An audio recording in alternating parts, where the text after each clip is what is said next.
So here we have the microwave slot, and the distance is slightly too tall for the frame.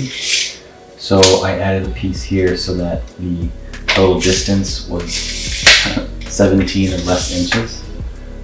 So right now it's a 16th and they're 17. So 16, 15 16. So I added this little piece here.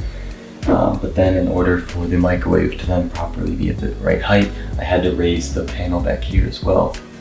Just to make that easy, I took a piece of plywood, and then in order to get it to the right height, I added 2 3/16 just MDF boards to the bottom just to support it, and one in the middle just to make sure there's no flex. And then I just flip this over and slide this in. Then I taped it all down so it stays in place, like so. And slide it forward, and there we go. So it's not like perfect, but it's within a 16th of an inch, so I don't have any trouble. So now I can just mount the microwave directly to this, and then mount the frame on it, and we should be good to go. Also, one more thing is I do need to add 2 strips here on the sides, which I'll do now. However, those won't be showing.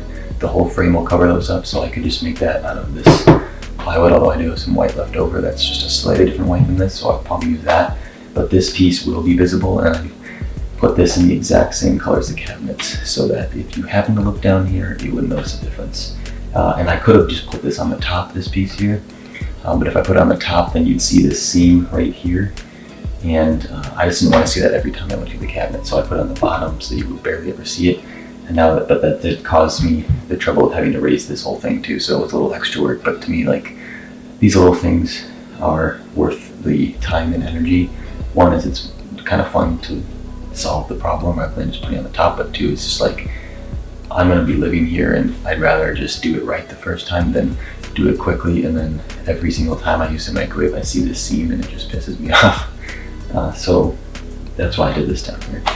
So it's kind of the motivation from almost everything in this whole place is, yeah, this is just one little small piece, but whenever I encounter some further problem, I take it slow and do it properly, so that when I'm using it on the daily, I enjoy it and I'm not frustrated every time I look at it. So yeah, now we're going to cut these 2 pieces, and the rest of the mounting the microwave shouldn't be too bad. Sweet. So here I'm just screwing down the plywood to the cabinet, and I wanted to highlight this video because if you mount a hood over your range, most likely this is the only option you have for mounting your microwave. However, it does keep it out of sight. So I just cut the 2 side pieces. Let's see if they fit. Oh, a little tight. Actually, too tight. Don't want to force it. I'm gonna go trim these just a little. Okay, we're back. Took off just a hair. Now, all microwaves are a bit different, and so are cabinets, so most likely your cabinet hole will not match your microwave exactly, and that's why this trim out process is necessary and will probably need to be necessary for your project as well. So now that we've trimmed it out to the correct size, I'm now just measuring and centering this metal plate, which kind of mounts the underside of the microwave to the shelf. And as I mentioned before, there aren't many places for your microwave in your kitchen if you do have a hood.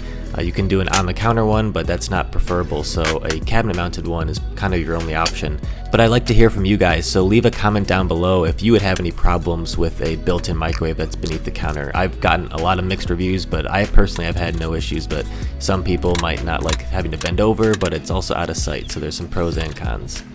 Now when you buy your built-in microwave, make sure that you also buy this trim piece that goes around the outside. It makes it look a lot cleaner, and that blueness is just a film over top of it that's not on the finished surface.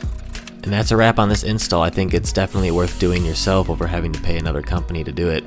And there's a finished result. I did finally peel off the blue film, and I think it looks really good, and I've been really happy with it.